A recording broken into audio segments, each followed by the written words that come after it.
प्यारे भाई लोग, कैसे हैं आप सभी। स्वागत है आप लोगों का एक नए वीडियो में, वो भी परफेक्ट वर्ल्ड के। तो चलिए एपिसोड को स्टार्ट करते हैं, लेकिन इससे पहले अगर आप लोगों ने पिछले एपिसोड नहीं देखा है तो जाकर देख लें। और गाइस पाँच सब्सक्राइबर्स और चाहिए तो करा दो यार, हमें भी मोटिवेशन मिलती रहे, ठीक है। तो चलिए एपिसोड स्टार्ट करते हैं, लेकिन इससे पहले पिछले एपिसोड जरूर देख लें। एपिसोड की स्टार्टिंग में हमें दिखाया जाता है इमॉर्टल पिट सामने फैला हुआ था, बेहद ही जाइंट और बेहद ही डीप। स्टोन से बना हुआ ये गड्ढा बिल्कुल किसी एंशियंट वॉल्केनो के क्रिएटर जैसे लग रहा था। किनारे पर गहरी दरारें थी, जैसे जमीन ने खुद कभी चीख कर फटने की कोशिश की हो। क्रेटर है, ठीक है। क्रेटर के ऊपर बिखरे हुए थे अजीब आकार के पत्थर, कुछ आसमानी स्वॉर्ड्स जैसे हवा में अटके हुए थे, मतलब वही बीच में लटक वटक रहे थे, ठीक है। कुछ झुक कर बैठे व्हाइट टाइगर जैसे, और कुछ एग्जॉर ड्रैगन के बॉडी के जैसे थे। मतलब वैसे ही था यार, तरह तरह की मतलब नक्काशी हुई थी, ठीक है। उन सब में कुछ रॉक्स काले थे, बिल्कुल बेजान, और जैसे उन्हें काले ब्लैक ब्लड में भिगो दिया गया हो। कुछ मिट्टी जैसे भूरे सूखे हुए थे। यहाँ कोई पौधा नहीं था, न जिंदगी का रंग था। हमें दिखाया जाता है मतलब इमॉर्टल पीट से इमॉर्टल एनर्जी, क्योंकि पीट के डेप्थ से इमॉर्टल एनर्जी लगातार उठ रही थी, ठीक है। बैरन जगह थी, बिल्कुल शांत, लेकिन डेड नहीं थी, क्योंकि पीट उठ रही थी हर जगह। ये वही इमॉर्टल पीट थी जो उस टाइम में से एग्जिस्ट करती आ रही थी जब एम्परर फॉल हुए थे, ठीक। मतलब इमॉर्टल एम्परर भी मारे गए थे, फिर हाफ एम्परर कल्टिवेटर्स, ठीक है। इसी वजह से यहाँ खड़े होते ही दिमाग खुद ब खुद वाइल्ड सोचने लगता था। मतलब यार वाइल्डनेस दिमाग में आ जाते थे, ठीक है। फिर वो अपने मन में सोचता है, क्या सच में इस जगह रेयर ट्रेवर्स हो सकते हैं। तब सेनमिंग क्लिफ के एज पर खड़ी होते हुए हंसती है। उसकी ड्रेस हवा में फ्लटर करती रहती, मतलब लहरा रही थी, ठीक है। बॉडी लंबी थी, एक थी स्लेंडर थी। फेस ब्राइट था और आइज लाइफ से भरी हुई थी। साइनमिंग बोलती है, बस एक पीट ही तो है। अंडरग्राउंड माइनिंग रीजन्स के कौन से डेंजर्स में नहीं देखे ऐसी पीट, ऐसा कह रहा है वो, ठीक है। उसी वक्त वायलेंट गोल्ड आर्मर पहना हुआ यंगस्टर आगे बढ़ता है। हुओ फूदुओ बोलता है, मतलब उसी का नाम था, ठीक है। इस इमॉर्टल डोमेन में इमॉर्टल पीट का नाम काफी मशहूर है। अगर डर नहीं लगता तो नीचे जाकर ट्राई कर सकते हो। उसकी बॉडी सीधी और इम्पोसिंग थी। पर्पल एनर्जी उसके अराउंड घूम रही थी और उसकी वॉयलेंट गोल्ड प्यूपल्स में मेटेलिक साइन थी। उसके स्टेप्स बिल्कुल ड्रैगन और टाइगर जैसे थे। एक यंग एम्परर जैसा प्रेशर था उसका। तीनों अब जानते थे इसका नाम हुआ फूदू है, ठीक है। रेस क्लियर नहीं था, कल्टीवेशन डेप्थ भी क्लियर नहीं थी, मतलब कितने पावर लेवल है इसका भी अंदाजा नहीं था, ठीक है। पर एक बात क्लियर थी, ये यंगर जनरेशन का पर्सन बहुत ही ज़्यादा स्ट्रॉन्ग और टेरिफाइंग है। सेनमिंग मुस्कुराते हुए पूछती है, तुम आगे गए हो, नीचे कुछ मिला। फूदुआ है, लेकिन फूदू कहेंगे इसको, ठीक है। हुआ फूदू ठंडे टोन में बोलता है, मुझे फ़ायदा नहीं मिला। उसका एटीट्यूड बिल्कुल डिटैच था। सानमिंग की ब्यूटी भी उस पर कोई असर नहीं डाल रही थी। तब एक ब्लू ड्रेस पहने हुई यंग लेडी हंसते हुए बोलती है। उसके बाल वाटर रिपल्स जैसे लाइट ब्लू, पता नहीं क्या क्या है, ठीक है। उसकी आंखें रेड मार्किंग फ्लिकर कर रही थी, ठीक है। नुओलान उसका नाम था। वो बोलती है, अगर हिम्मत है तो खुद एक्सप्लोर करो। कौन जाने लोअर रेलम के क्रिएचर्स जैसे ही तुम लोग यहाँ आए स्टोन बीस्ट भाग जाए, मतलब ताना मार रही थी, ठीक है। उसकी बात में सिर्फ सुपेरिटी थी, साफ महसूस हो सकती थी, यानी सुपीरियर वाला नेचर। ये सुनकर सेनमिंग सीधे अटैक करती है और कहती है, मतलब बातों से अटैक कर रही है, ठीक है। मतलब लेडीज की चर्चा हो रही है। सेनमिंग बोलती है आगे, क्या तुम लोगों को अभी भी मार कम पड़ी है। क्या हुआंग से पिटवा कर भी सेटिस्फाई नहीं हुए। पिट कर भी, मतलब ये वर्ड्स बिल्कुल ब्लॉन्ड थे, ताना मारते हुए। नुओलान का फेस तुरंत शिफ्ट हो जाता है, आइस मुड़ जाती हैं। उसने ये बिल्कुल एक्सपेक्ट नहीं किया था कि सामने कुछ ऐसा आएगा। नुओलान गुस्से में बोलती है, लोअर रेलम की फीमेल कल्टिवेटर का लैंग्वेज ही अनसिविलाइज्ड होता है, मतलब ताना दे रही है, ठीक है। सेनमिंग शांत आवाज में मुस्कुराते हुए कहती है, जब तुम लोग हमें मॉक करते हो तब मैनर्स याद नहीं आते? अगर बुरा लग रहा है तो हुआंग से फाइट कर लो, मैं गारंटी देती हूँ 500 मूव्स के अंदर तुम सप्रेस हो जाओगे। सिहाव अपनी आंखें घुमाता है। उसके मन में एक ही थॉट था, ये मुझे क्यों बीच में घसीट रही है? भाई ऐसा ही होता है, औरतों की फाइट में मर्द पीछे ही जाते हैं, ठीक है। नुओलान ठंडी हंसी हंसती है और फिर नुओलान बोलती है, मैं जिन यांग नहीं हूँ। अगर मैं एक्शन लूँ तो मुझे रोकने वाला कम है। मतलब वही, जब मैं एक्शन लूंगी तो मुझे कोई नहीं रोक सकता है, ठीक है। उसके आइज में बैटल इंटेंट साफ दिख रही थी और हैरानी की बात यह थी, जिन यांग भी इस बात को डिनाई नहीं करता। मतलब ठीक है, हाँ मैं सर हिला देता है। तभी कचैक के साथ सीहा क्लिफ की एज पर एक रॉक को पकड़कर तोड़ता है। रॉक के अंदर से Oval shape black stone pieces निकलते हैं। रॉक काफी स्टडी थी, आसपास के स्टोन्स टूट गए पर यह टुकड़ा इंटैक्ट रहा। मतलब कोई फर्क नहीं पड़ा, ठीक है। सीहब अपने मन ही मन में शौक था, इस लेवल पर तो मैं स्टार्स भी तोड़ सकता हूँ, फिर ये स्टोन कैसे नहीं टूटा? सिंह सोचता है। जिन यहाँ कोल्ड टोन में आवाज कहता है, यहाँ से ज्यादा इम्पल्सिव मत बनो। अगले ही मोमेंट पर बैंग बैंग बैंग सिंह अपनी पाम साइन करता है और डिवाइन एबिलिटी यूज करता है। स्टोन पा की आवाज के साथ टूट कर चूर चूर हो जाता है। तुरंत सू सू सू की आवाज आती है। हुओ फुदू, नुओ लान, व्हाइट पीकॉक फेरी सब पीछे हट जाते हैं। सेन वेंग और सेन मिंग भी डिस्टेंस क्रिएट कर लेते हैं। पर सिहाउ उसकी बॉडी अचानक एक वायलेंट फोर्स से पुल होने लगती है, मतलब खींचने लगती है उसकी तरफ। सिहाउ अपनी बात कंटिन्यू करता है। वो प्रीफियस टेक्निक एक्टिवेट करता है, डिवाइन एबिलिटीज मर्ज करता है और मुश्किल से खुद को छुड़ाता है। फिर बैंग के साथ एक बजर्क एनर्जी वेव बाहर फूट पड़ती है। एक रेड फर कवर्ड हेड स्पेस को चेबेट हुए चबाते हुए अपीयर होता है। चेबेट पढ़ रहा हूँ अभी, क्या क्या लिखा है यार। रोर इतना पावरफुल होता है कि मॉर्टल पीठ कांप जाता है। जाइंट रॉक्स गिरने लगते हैं। ये क्रिएचर लायन जैसा लग रहा था पर लायन नहीं था। यानी वहां से अपीयर हुआ है, ठीक है, एक क्रिएचर, पर लायन नहीं था। सिर्फ एक हेड, ब्लडी नेक, कोई बॉडी नहीं। हेड माउंटेन जैसा बड़ा हो जाता है। माउथ खुलते ही मेटोलिक साउंड आने लगती है चबाने की। सीहाउ शॉक होते हुए बोलता है, ये कौन सा क्रिएचर है? तब एक मिडल एज्ड मैन नीचे आता है। वो बोलता है, जिंदा हो इसी बात का शुक्र मनाओ। व्हाइट पीकॉक फेरी कामली एक्सप्लेन करती है, ये सिर्फ ब्लड एनर्जी थी। अगर रियल फ्लेश होता तो डेमोनिक कैलिमिटी आ जाती।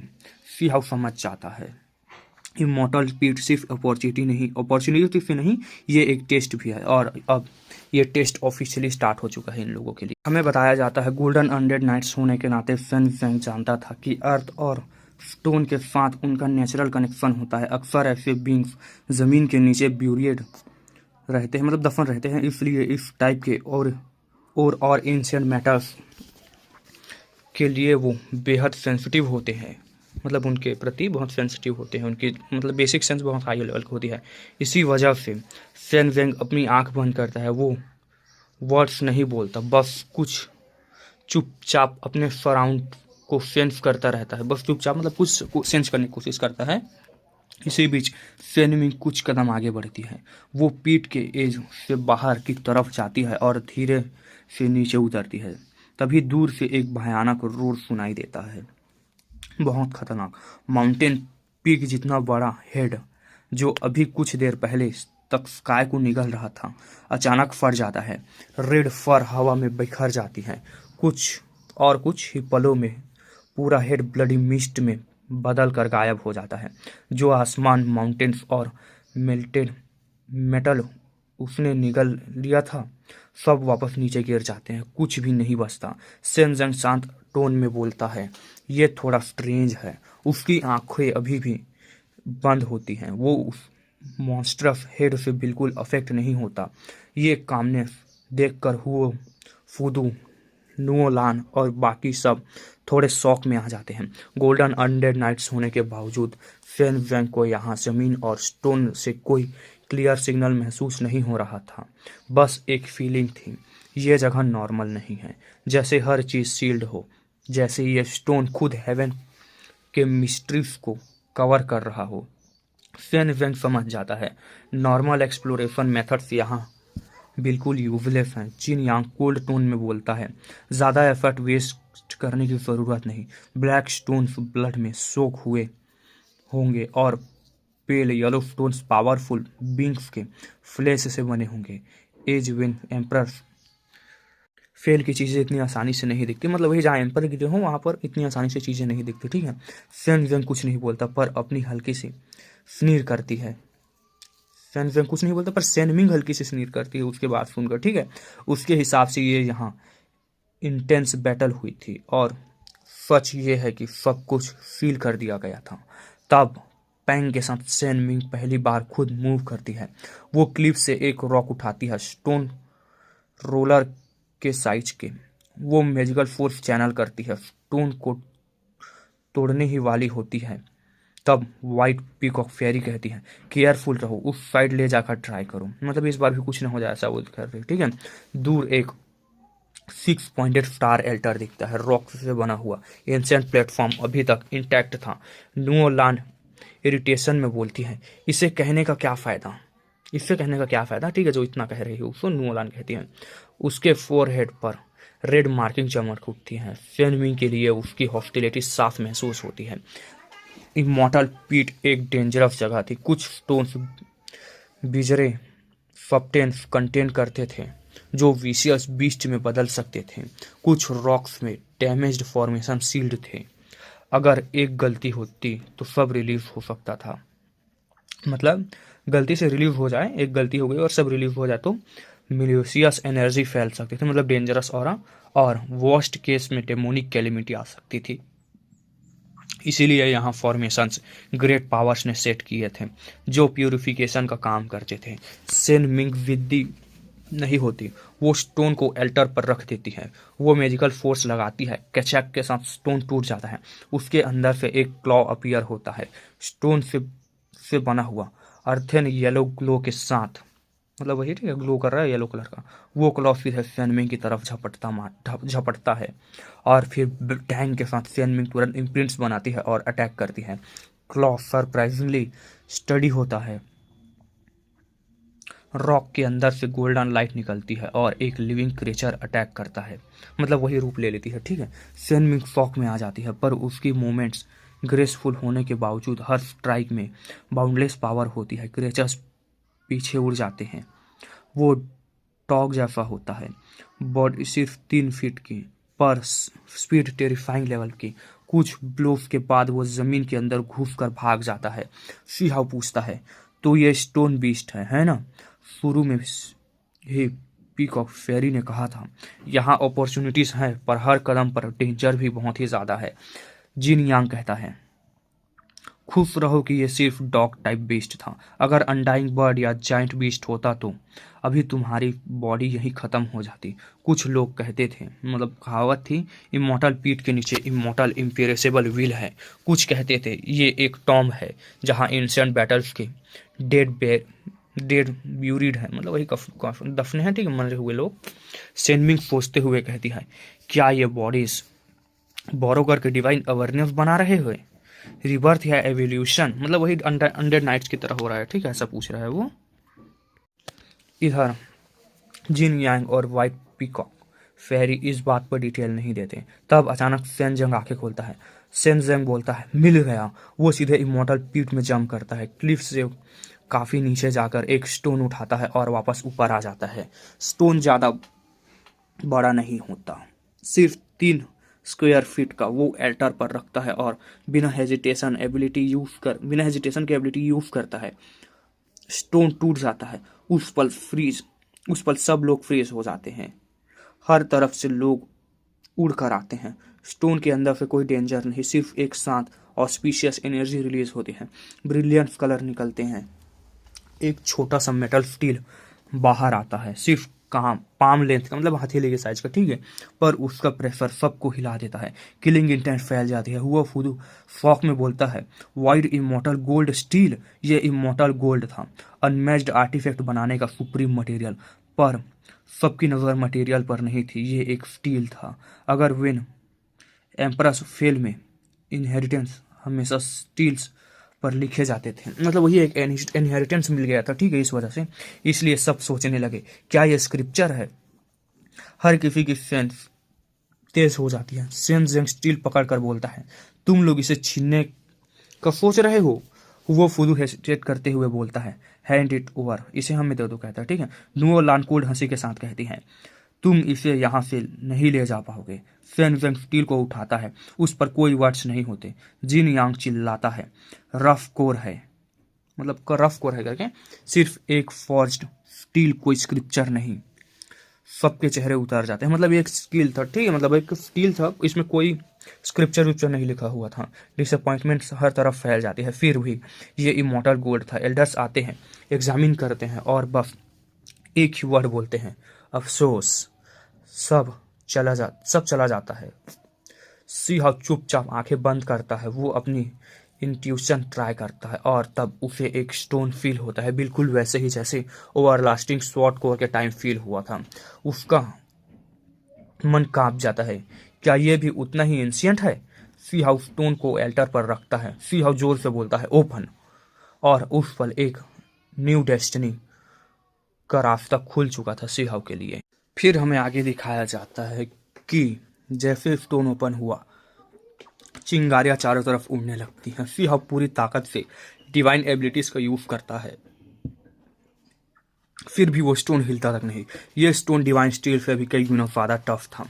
अगर इसे वेपन में पॉलिश किया जाता तो ये पक्का एक सीक्रेट ट्रेजर होता। सब लोग शौक में आ जाते हैं, इतना हार्ड और फिर भी टूट नहीं रहा।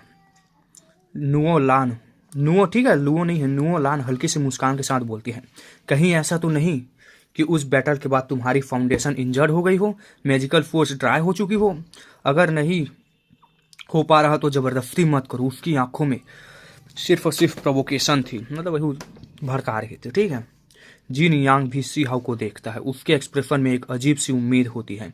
वो चाहता था कि सी हाउ सच में इंजर्ड निकले।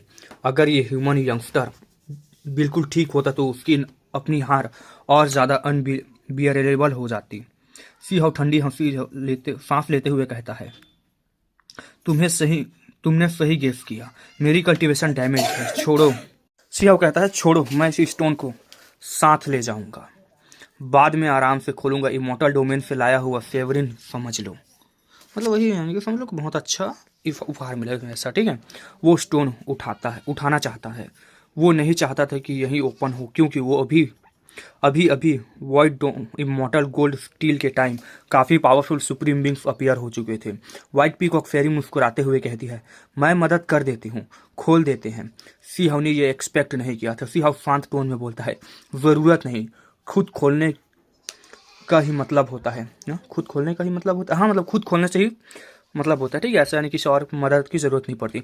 लुओलान बीच में बोलती है, फॉर्मेलिटीज छोड़ो। वो सीधा एक्शन लेती है और फिर बैंग के साथ उसका पाम नीचे गिरता है। हेवन एंड अर्थ दोनों कांप जाते हैं। कैचैक के साथ स्टोन 2 टुकड़ों में टूट जाता है।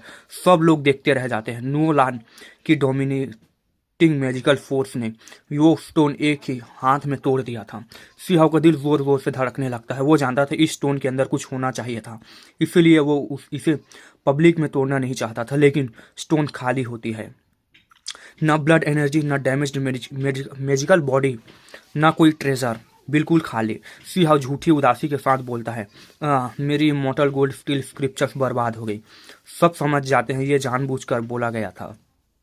सी हाउ आगे बोलता है, चलो ब्रोकन पीसेस ही ले जाता हूँ सोवेनिर के तौर पर।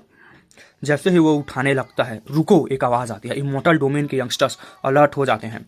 हुओ फुदू तक मूव करने वाला होता है। सी हाउ के मन भारी हो जाता है। वो समझ जाता है अब छुपाना मुश्किल है। वो हाथ उठाकर बोलता है कि वो खुद ही चेक करेगा। 2 टूटे हुए स्टोन्स में से एक टुकड़े ज़्यादा होता है, लगभग 3 फीट का। सी हाउ उसे उठाता है, धीरे धीरे फोर्स लगाता है। कचैक के साथ स्टोन धीरे धीरे स्प्लिट होता है। उसके अंदर से ब्लैक मिस्ट निकलती है और साथ ही एक सड़ी हुई स्मेल आती है। लोग तुरंत पीछे हट जाते हैं। ये ब्लैक मिस्ट और ब्लड एनर्जी डेमोनिक कैलिमिटी से लगती थी। फिर लगती थी और डिमोनिक कैलेमिटी ला सकती थी, ठीक है, दोनों ही थे। सीहाव का दिल डूब जाता है। ये बिल्कुल उस जैसा नहीं था जैसे उसने एक्सपेक्ट किया था। स्टोन्स गिरते ही अंदर का चीफ दिखता है। वो एक वुडन स्वॉर्ड का टुकड़ा होता है, सड़ा हुआ, डार्क और गंदा, बिल्कुल चिल्डिश मॉडल का, जैसे किसी बच्चे को ट्रेनिंग के लिए दिया गया हो। नुओलान हंसकर कहती है, वाह, सच में सुप्रीम ट्रेजर है, तुम्हारे बिल्कुल लायक। जिन यांग और बाकी लोग भी ठंडी हंसी हंस देते हैं। फान वैंग और सेनमिंग सीहाव को देखते हैं। उनकी आंखों में कॉम्प्लेक्स एक्सप्रेशन होते हैं। सेन वैंग कंधा थपथपाते हुए कहता है, मैं तुम्हारे लिए और स्टोन्स ढूंढने में मदद करूंगा। सीहाव का फेस डार्क हो जाता है और वो कहता है, तुमने ही कहा था, इंट्यूशन पर डिपेंड करता है। वो वुडन स्वॉर्ड को देखता है, थोड़ा सा टच करता है और लकड़ी का टुकड़ा गिर जाता है। सनजंग, टेंशन मत लो, केयरफुल रहो, एंशिएंट आर्टिफैक्ट है, कहता है, ठीक है। सीहाव गुस्से में सोचता है, क्या तुम भी मेरा मजाक उड़ा रहे हो? सेनमिंग मुस्कुराते हुए कहती है, हो सकता है ये फ्यूचर में सुप्रीम ट्रेजर बन जाए, नहीं तो अपने बच्चे को दे देना। सीहाव का चेहरा और डार्क हो जाता है। तभी इमॉर्टल लाइट चमकती है।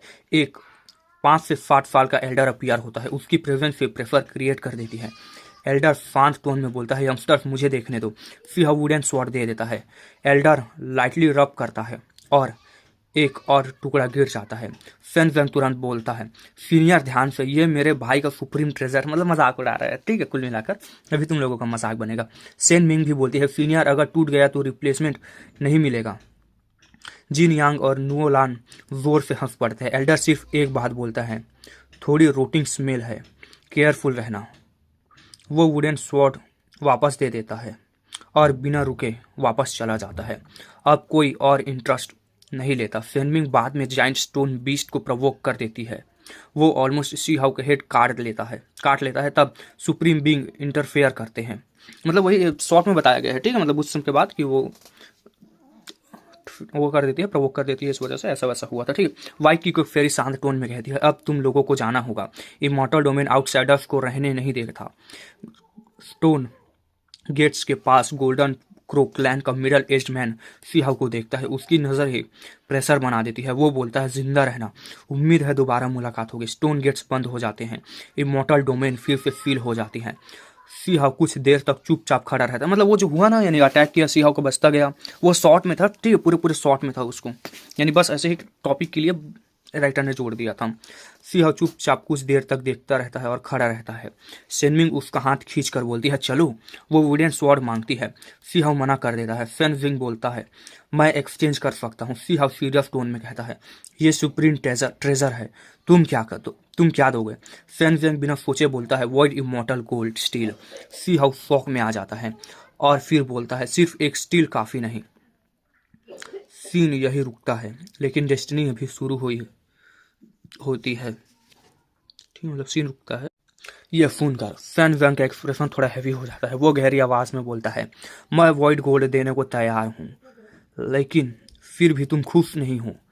और क्या चाहिए तुम्हें? सीहाव कुछ नहीं बोलता, बस सैन वैंग को शांत नजरों से देखता रहता है। इस मोमेंट पर सीहाव बिल्कुल श्योर हो चुका था, ये रूटेन वुडन स्वॉर्ड बिल्कुल नॉर्मल चीज नहीं थी। अगर ये बेकार होती तो दो इमॉर्टल मतलब गोल्डन अनडेड नाइट्स इतनी एगरनेसेस के साथ एक्सचेंज नहीं करते, एंगरनेस के साथ चेंज नहीं करते, ठीक है। सेनमिंग धीरे से आगे बढ़ती है। उसकी मोमेंट्स ग्रेसफुल थी। वो सैन वैंग को देख कर बोलती है, अच्छा हुआ तुम ही बोले थे मुझसे लड़ने के लिए, अब देखो खुद फंस गए। सीहाव शांत टोन में बोलता है, मैं मजाक कर रहा था। अगर तुम दोनों को सच में चाहिए तो मैं दे सकता हूँ, मुझे तुमसे दुश्मनी नहीं चाहिए। वो जानता था ये दोनों नेचुरली काइंड नहीं है। अगर यहाँ क्लैश होता तो किसी को फायदा नहीं होता। सैन वैंग सीरियस हो जाता है। वो सिंसियरिटी के साथ कहता है, हम छुपा नहीं रहे। हाँ, अगर हम डिसहोनेस्ट मतलब हॉनेस्ट के साथ डिसहोनेस्टी मतलब होते तो इतनी जल्दी एक्सचेंज की बात नहीं करते। सीहाव सवाल सीधे पूछ देता है, ये चीफ असल में क्या है? वो सच में क्यूरियस था। वो वुडन स्वॉर्ड बिल्कुल फट चुकी थी, एक पिंच में टूट जा रही थी। मतलब एक पिंच में ऐसे छू रहे हैं ना तो टूट के गिर जा रही है, ठीक है। फिर भी ये दोनों उसे प्राइसलेस ट्रेड कर रहे थे, मतलब बहुत कीमती मता रहे थे, ठीक है। सीहाव को याद आता है इमॉर्टल डोमेन में जब वुडन स्वॉर्ड को का टुकड़ा गिरा था तब सेन वेंग ने उठाया था। उस वक्त सब मजाक उड़ा रहे थे, लेकिन अब समझ आ रहा था वो एक्टिंग नहीं थी। सेन वेंग बिना घुमा फिरा के बोलता है, ये 3 लाइफ मेडिसिन है। वो बताता है इफ एक लाइन से हवा बदल जाती है। सानमिंग भी हमें नोट करती है, उसकी आंखों में ब्राइट रेडियंस अपीयर होती है। ये चीज़ उनके लिए सबसे इम्पोर्टेंट थी। सी हाउ को याद आता है ये वही 3 लाइफ मेडिसिन है जो अनडेड नाइट्स के लिए एवोल्यूशन का काम करती है। सुप्रीम ट्रेजर उनके लिए माना जाता है। लेजेंडरी चीफ जो सिर्फ ब्यूरियल लैंड में ग्रो करती है, जिसे लोग सिर्फ कहानियों में सुनते थे। सी हाउ अपने आप से धीरे से बोलता है, मैंने 3 लाइफ मेडिसिन निकाल ली। वो अपने हाथ में वुडन स्वॉर्ड को देखता है, बाहर से बिल्कुल सॉडी, इतनी बेकार कि वो इसे ऑलमोस्ट फेंक ही देता। सेनमिंग गुस्से में कहती है, ये किसी एंशिएंट अनमैच्ड बीइंग का काम है। भाई बैकग्राउंड वॉइस थोड़ा इग्नोर करना, ठीक है? जो बकरी वकरी की आवाज़ आ रही है, थोड़ा बाहर आया हूँ इस वजह से। उसने जानबूझकर इसे स्वॉर्ड कोर बना दिया ताकि अनडेड नाइट्स का मजाक उड़ा सके।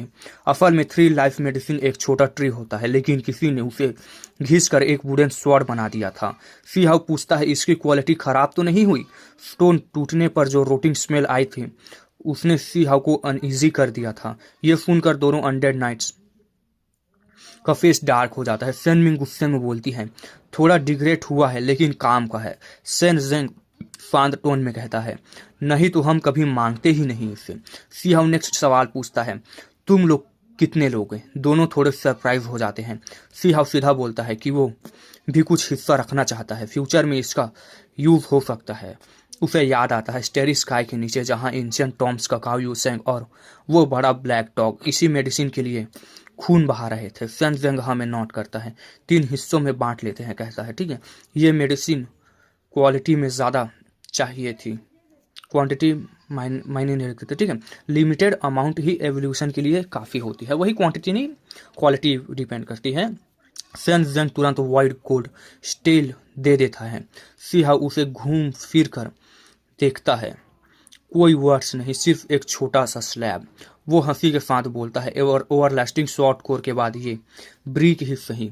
वो मजाक में बोलता है, ब्लंट वेपन के लिए परफेक्ट है। दोनों गोल्डन अनडेड नाइट्स स्पीचलेस हो जाते हैं। सी हाउ वुडन स्वॉर्ड तोड़ना शुरू करता है, वुडन ड्रेक्स गिरते हैं। सेन जेंग और सेन नैनमिंग पैनिक में बोलते हैं, रुको, धीरे से तोड़ो उसे। वो जेट कंटेनर्स निकालते हैं और एक एक टुकड़ा संभाल कर रखते हैं। वुडन स्वॉर्ड 3 हिस्सों में डिवाइड होती है। फिर फेनमिंग बोलती है, मैं तुम्हें ब्यूरियल टेक्निक सिखाऊंगी। सेन वेंग सीरियस होकर बोलता है, फ्यूचर में हम इसका पूरा रिपेमेंट करेंगे। फेनमिंग आगे कहती है, अगर कभी प्रॉब्लम हो हम तुम्हें गाइड करेंगे। गाइड वर्ड सुनते ही सी हाउ अनकंफर्टेबल फील करता है। सेनमिंग आगे बोलती है, अगर कभी मर भी गए तो हम तुम्हें अनडेड नाइट बना देंगे। सी हाउ इरिटेट होकर बोलता है, कुछ ऑस्पिशियस बातें भी बोल दिया करो यार, क्या मरने मुराने की बात कर रहे हो? अभी जिंदा हूं मैं तुम लोगों के लिए, ठीक है? वो क्लियरली नहीं चाहता था कि मरने के बाद कॉप्स स्पिरिट बने। बाद में वो स्टोन गेट्स के पास लौट आते हैं। सी हाउ धीरे से बोलता है, मैं सच में इमॉर्टल डोमेन के अंदर गया।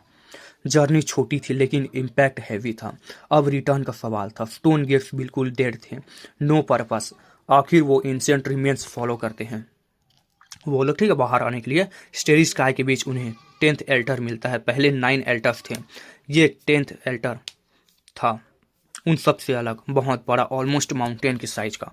शक होता है, यानी लोगों को शक होता है कहीं ये वापस ले जाने के बजाय और गहरी जगह न ले जाए, मतलब यही है कि और लंका न लगाए जैसे, ठीक है? लेकिन उनके पास चॉइस नहीं थी। सी हाउ फाइनल डिसीजन लेता है, ये एक ही रास्ता है, चलो। एल्टर एक्टिवेट होता है, ब्रिलियंस लाइट फ्लैश होती है और तीनों वापस से डिसअपियर हो जाते हैं। इधर डिवाइन लाइट चमकती है, पूरा एल्टर लेजी मिस्ट रेन से ढक जाता है। ये धुंध का पर्दा काफ़ी टाइम तक सैटर्न नहीं होता, लेकिन एल्टर पर अब कोई नहीं होता। ये एल्टर खुद एक मिरेकल था। इसकी ट्रांसपोर्टिंग पावर इतनी ओवरवेलमिंग थी कि काफ़ी देर बाद भी यहाँ स्पेशल नेचुरल लॉज घूम रही थी। जगह मेजेस्टिक थी, एक्स्ट्रा ऑर्डिनरी थी। इस पाथ पर आगे बढ़ते हुए सी हाउ, सेन जेन और सेनमिंग तीनों शौक में थे। हर तरफ लाइट ही लाइट थी, इतनी डेजली, मतलब इतना चकाचौंध करने वाला, जैसे वो इमॉर्टलिटी की तरफ एसेंड कर रहे हों, जैसे कोई मिस्टीरियस एंशिएंट वर्ल्ड उन्हें बुला रहा हो। इस मोमेंट पर तीनों के मन में एक ही थॉट आता है, यह रास्ता जाता कहाँ है। उन्होंने इमॉर्टल डोमेन छोड़े ज़्यादा टाइम भी नहीं हुआ था, तो क्या सच में ये एल्टर उन्हें और भी ज़्यादा मैग्निफिसेंट वर्ल्ड में ले जा रहा था? तभी bang bang bang, spiritual tunnel का बैलेंस टूट जाता है, ज़बरदस्त शेकिंग स्टार्ट होती है। पावर इतनी ब्रूटल थी जैसे तीनों को क्रश कर देगी। लाइटनिंग रेडियंस स्ट्रीक्स बनकर उनको उनके कानों के पास से गुजरती है, मतलब वही एक लाइटनिंग की आवाज़ आती है, ठीक है। अगले ही मोमेंट वो पैसेज से बाहर निकलते हैं। तीनों का चेहरा एक साथ स्टंड एक्सप्रेशन के साथ था, मतलब स्टंड हो चुके थे, ठीक है, तीनों लोग। ये जगह एंडलेस थी, no boundary no limit, endless, जैसे दुनिया का एंड हो। कहीं सिर्फ हेजी प्राइमल कयोस था, न स्टार्स, न इमॉर्टल एनर्जी। ये इमॉर्टल डोमेन बिल्कुल नहीं थी, यहाँ सिर्फ एक चीज़ थी, एम खाली और प्रीमेटिव, और दूर दूर तक थंडर रेडियंस गिर रही थी। ये जगह अनस्टेबल थी, वॉइड क्रैक्स से भरी हुई थी, लाइटनिंग हर जगह गिर रही थी। बैंग के साथ एक लाइटनिंग स्ट्रिक फैनवेंग के बिल्कुल पास आकर गिरती है, उसका एक्सप्रेशन तुरंत बदल जाता है। ये पावर लाइफ एंड डेथ का डिफरेंस बना सकती थी, मतलब एक पल में मर सकता था वो, ठीक है। फैनवेंग तुरंत बोलता है, ये अच्छा संकेत नहीं है, ये सेल्फ रिलीफ रियलम वालों के लिए ग्रेट लाइटनिंग ट्रबल्यूशन है। फिर वो तेज आवाज में कहता है, जल्दी अपनी कल्टीवेशन छुपा लो, अगर ये हमें पहचान गई तो कॉन्सिक्वेंसेस प्रेडिक्ट नहीं किए जा सकते, बहुत खतरा है इन सभी के सामने। इसी बीच बैंक के साथ सीहा पर एक लाइटनिंग गिरती है, वो लड़खड़ा जाता है, उसकी बॉडी का आधा हिस्सा ब्लैक हो जाता है। पावर इतनी ज़्यादा थी कि नॉर्मल क्रिएचर एक ही हिट में ख़त्म हो जाता। सीहा को पेन होती है लेकिन वो इंजर्ड नहीं होता, उसकी स्किन साइन करती है। नेक्स्ट मोमेंट ब्लैक स्क्रॉच विदड्रॉ हो जाते हैं, मतलब वही ब्लैक जो क्रॉस था, यानी कि ना लाइटनिंग की वजह से वो गायब हो जाता है, ठीक है। तीनों अपनी कल्टीवेशन सप्रेस कर देते हैं, दाव स्किल्स जैसे वीक हो जाती हैं, वो खुद को स्मॉल कल्टीवेटर्स बना लेते हैं। और जैसे ही ऐसा होता है, थंडर वीक हो जाती है, लाइटनिंग अब भी गिरती है, लेकिन अब वो उनकी बॉडी इजीली रजिस्ट कर लेती है, बिल्कुल वैसे ही जैसे सैन ज़ैंग ने प्रेडिक्ट किया था। ये जगह अननेचुरल थी, आउटसाइडर्स वर्ल्ड में हेवनली ट्रेवल्यूशन एक ग्रेट एरा से अपीयर ही नहीं हुई थी, मतलब बहुत एरा बीत चुके थे कि हेवनली ट्रेवल्यूशन अपीयर नहीं हुई थी। तो फिर ने क्या अपीयर किया था, घंटा, और यहाँ ये डायरेक्टली डिसेंड कर रही थी, जैसे पूरे ग्रेट एरा की ट्रेवल्यूशन यही इकट्ठी हो गई हूँ। तीनों का दिल हैवी हो जाता है, वो सराउंडिंग्स ऑब्जर्व करते हैं, फाइन, मतलब उनके रोंगटे खड़े हो जाते हैं देखकर। अगर एक बार भी लाइटनिंग ने उनकी रियल कल्टीवेशन देख ली तो वो सी ऑफ थंडर में गिर जाएंगी, इतनी लाइटनिंग थी वहां पर। सेनमिंग धीरे धीरे से बोलती है, ये क्या वॉस्ट एंशंट लैंड है? नो एंड नो डस्ट, सिर्फ थंडर और लाइटनिंग। सी हाउ कन डिसीजन लेता है और कहता है, लाइटनिंग के सोर्स की तरफ चलते हैं, सच का पता वहीं चलेगा। वो आगे बढ़ते हैं। फेनमिंग शॉक में बोलती है, तुम पागल हो गए हो क्या? सिहाव शांत रहता है और बोलता है, कोई और ट्रांसपोर्ट फॉर्मेशन नहीं है, पीछे जाने का रास्ता भी नहीं है, आगे बढ़ना ही एक ऑप्शन बचा है। फेनमिंग चुप हो जाती है। सेन जेंघा में नोट करता है और कहता है, चलो। लाइटनिंग रेंज जैसे गिर रही होती है, पिलपिली साउंड्स हर तरफ, इलेक्ट्रिकल आर्क्स फैल रहे होते हैं। फैन फैंग बोलता है, अगर कल्टीवेशन छुपाई नहीं होती तो यहाँ रहना इम्पॉसिबल होता। जैसे जैसे वो आगे बढ़ते हैं, स्पेस और ज़्यादा अनस्टेबल होती जाती है, क्रैक्स हर जगह बढ़ते जाते हैं। सेन मिंग खुद से कहती है, क्या इमोर्टल एंशिएंट ग्रेट एरा के बाद सारी लाइटनिंग ट्रेवल्यूशन यही आ गई? ये जगह सिर्फ एक चीज़ गारंटी करती थी, मतलब एक चीज़ की गारंटी देती थी कि डेंजर का, सिर्फ यहाँ डेंजर है और कुछ नहीं। सीहाउ बोलता है, हम डेस्टिनेशन के पास हैं, थोड़ा और इंड्योर करो। सेन सीरियस हो जाता है, वो एक एंशिएंट ब्यूरियल बुक याद करता है, उसमें लिखा था, मतलब सेन हैवी आवाज़ में कहता है, ब्यूरियल रिकॉर्ड्स में लिखा था, एक जगह का जिक्र था जहाँ एंडलेस लाइटनिंग होती है, शायद ये वही जगह थी। तभी बैंग बैंग बैंग, लाइटनिंग से बना एक ड्रैगन अपीयर होता है, थंडर के साथ घूमता हुआ। वो पास आता है लेकिन फिर चला जाता है। सी हाउ कहता है, हेवनली ट्रेवल्यूशन नॉर्मली कल्टीवेशन पे रिएक्ट नहीं करती, रिएक्ट करती हैं। यहाँ हम जहाँ यानी कि हम यहाँ गुजर रहे हैं ये नॉर्मल नहीं है। फेंगजेंग सीरियस होकर बोलता है, केयरलेस मत हो, डेंजर किसी भी मोमेंट आ सकता है। तीनों स्पीड बढ़ा देते हैं। लाइटनिंग के रंग बदलते रहते हैं। सीन ब्यूटीफुल भी थी और डेडली भी। तभी सिंह रुक जाता है। उसकी बॉडी का हर हेयर खड़ा हो जाता है। आगे एक लाइटनिंग एबिस थी।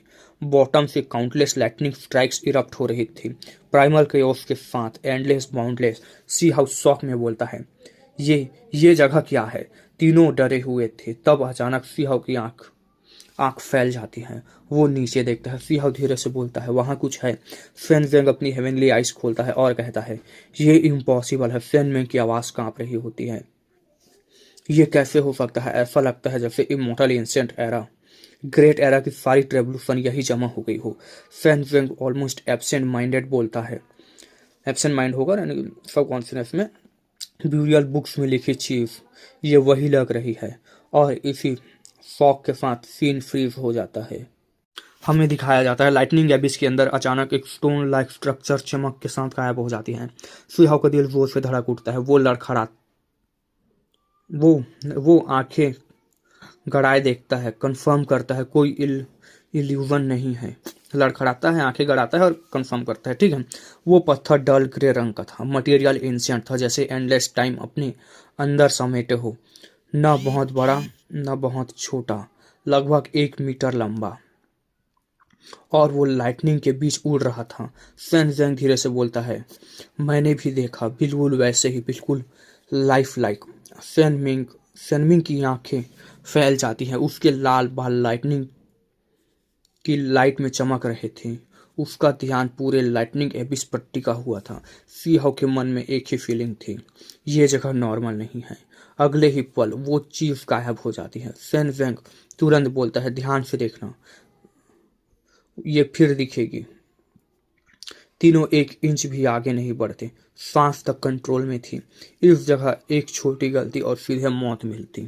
तभी बैंग के साथ क्रॉस नहीं करोड़ों लाइटनिंग स्ट्रिक्स करोड़ों लाइटनिंग स्ट्रिक्स लाइटनिंग एबिस से फट पड़ती हैं।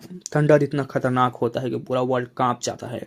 और इसी कायोस में वो फिर दिखता है, grey coloured structure, ancient aura, और अंदर से ब्लाइंडिंग ब्लीडिंग रेडियंस बह रही होती है। सी हाउ का दिमाग एकदम क्लिक करता है। लाइटनिंग पूल, इस बार कोई डाउट नहीं था। सारी लाइटनिंग उसी जगह से निकल रही थी। सी हाउ की सांसें रुक जाती हैं। वो पहले भी एक लाइटनिंग पूल देख चुका था, उसे कैप्चर कर चुका था, और उस वक्त वो ऑलमोस्ट मर चुका था। इंपीरियल पास में सब लोग स्टंट रह गए थे जब ये कांड हुआ था, तुम्हें याद होगा, ठीक है। और अब यहाँ कोई रेवोल्यूशन भी नहीं हो रही थी। फिर भी रियल लाइटनिंग पूल मूव कर रहा था। सैन जेंग और सैनमिंग भी शॉक में थे। उन्हें क्लियरली फील हो रहा था, ये कोई प्रोजेक्शन नहीं था, ये रियल चीज थी। नॉर्मली रेवोल्यूशन के टाइम लाइटनिंग पूल सिर्फ एक इमेज होता है, कभी ले जाया नहीं सकता। मतलब वो इमेज होता है, ठीक, प्रोजेक्शन होती है, उसे ले जाया नहीं जा सकता। लेकिन यहाँ ये टेंगेबल थी। तब अचानक सी हाउ का चेहरा बदल जाता है। वहां अभी भी है। वो कहता है, तीनों की आंखें कॉन्ट्रैक्ट हो जाती हैं। कॉन्ट्रैक्ट मतलब उसको जूम करके देखते हैं, ठीक है। दूसरा लाइटनिंग पूल अपीयर होता है। ये ब्लैक था, साइज छोटा लेकिन पावर और भी ज्यादा टेरिफाइंग। ये सीन किसी बोन बुक में भी रिकॉर्ड नहीं था। 2 लाइटनिंग पूल्स एक साथ, ये पहली बार हो रहा था और दोनों रियल लग रहे थे। फेनमिंग धीरे से बोलती है, ये बिल्कुल अलग नहीं, ये बिल्कुल गलत है। तब तीसरा लाइटनिंग पूल अपीयर होता है, सिल्वर व्हाइट रंग का, 6 स्क्वायर फीट का, ब्यूटी के साथ प्योर डिस्ट्रक्शन का ऑरा। हर एक स्ट्रिक प्योर एनहिलिएशन का सिंबल था। तीनों कुछ सेकंड्स के लिए बोल भी नहीं पाते, फ्रीज हो जाता है कंप्लीटली। लाइटनिंग पूल्स एक साथ, वो भी ये फैंटेसी भी क्रॉस कर चुका था, यानी एक साथ एक को देखना में मिरेकल होता है, और यहाँ 3 थे। लाइटनिंग एबिस के अंदर वो तीनों फिर से लाइटनिंग के समंदर में डूब जाते हैं। दूर से देखते हैं तो वो बिल्कुल 3 शार्क जैसे लगते हैं। सिर्फ 2 डोर्सल फिन्स दिख रहे होते हैं, मतलब जैसे शार्क की वो दिखती है ना फिन, वैसे ही बस दिख रहे थे, ठीक है। तीनों एक दूसरे को देखते हैं। इस जगह का ओरिजिन अनइमेजिनेबल था। क्या यह सारी लाइटनिंग का सोर्स है? ये क्वेश्चन था। क्या यह हेवनली पनिशमेंट का ओरिजिन है? अगर हाँ, तो इस जगह का वेट पूरे कॉस्मोस से ज़्यादा भारी है। सैनमिंग अपने टेम्पलेट्स रब करती है। उसका दिमाग सुन रहा था। शायद हमें वापस चले जाना चाहिए, उसने कहा। अगर हिडन कल्टीवेशन एक्सपोज हुई तो यही एंड पक्का थी इन लोगों का। सिंह धीरे से बोलता है, इमोर्टल इंसेंट ग्रेट एरा के बाद हेवनली ट्रांसल्यूशन गायब हो गई, शायद वो यही छुपी हुई है। सैन ज़ेंग धीरे से बोलता है और सीधे बोलता है, पीछे जाने का रास्ता ही नहीं है। हमें आगे आते आते यहाँ तक पहुँचे हैं, हम आगे आते आते यहाँ तक पहुँचे, पीछे का रास्ता ही नहीं है, ठीक है। तब लाइटनिंग एबिस में डिवाइन लाइट फट पड़ती है। चौथा लाइटनिंग पूल अपीयर होता है, खून जैसा लाल कलर का, 10 मीटर लंबा। अंदर से ब्लडी ऑरा बह रही थी, जैसे सारे क्रीचर्स का एसेंस निगल के बैठा हो। इसकी प्रेजेंस ही दिल घबरा जाता है। ये पूल बाकी सबसे ज्यादा डेंजरस थी, सिर्फ देखने से ही फुल डिस्टर्ब हो जाती। फानमिंग सडनली बोलती है, क्या तुम्हें लगता है इनमें लाइटनिंग ट्रेवल्यूशन लिक्विड है? फिर बिना सोचे कहता है, हाँ। सेंग भी हाँ में नोट करता है। मैंने स्पार्कल देखी थी, ये लिक्विड जरूर होगा, ये लिक्विड प्राइसलेस थी। तभी सिंह बोलता है, रास्ता बंद है, लेकिन शायद यही लाइफ का चांस हो। सैनमिंग थोड़ा सोच कर कहती है, डिस्ट्रक्शन के अंदर भी लाइफ होती है, लाइटनिंग ट्रेवल्यूशन खुद इसका प्रूफ है। और फिर बूम, सारे लाइटनिंग पूल्स एक साथ इरप्ट करते हैं। पूरा लाइटनिंग एबिस हिल जाता है जैसे कोलैप्स हो रहा हो। और जब कुछ लाइटनिंग हटती है तो वो देखते हैं एक पाथ, वॉइड के बीच एक पतला सा कोलैप्स्टोन रास्ता, मतलब कोलैप्स्टोन से बना हुआ रास्ता, ठीक है, सीधे लाइटनिंग एबिस के अंदर जाता हुआ। तीनों के दिल एक साथ जोर से धड़कने लगते हैं। पाथ डेथ के बीच ये अनइमेजिनेबल था, और उसके नीचे एक जाइगेंटिक लाइटनिंग पूल 100 मीटर से भी बड़ा, इमोर्टल लाइटनिंग से भरा हुआ, और ऐसा कि सांस लेना मुश्किल कर दे। सैनमिंग पहली बार बिना हेजिटेट किए बोलती है। सैनमिंग लड़की है ना। रास्ता है, आगे बढ़ते हैं। सैन सेंग नोट करता है, हाँ सच वही होगा, यानी सच जो चाहिए उनको वही मिलेगा, ठीक है। सिंह गहरी सांस लेता है। डिस्ट्रक्शन के बीच लाइफ, लगता है हमारे पास और कोई चांस नहीं है, वो सोचता है। और तीनों उस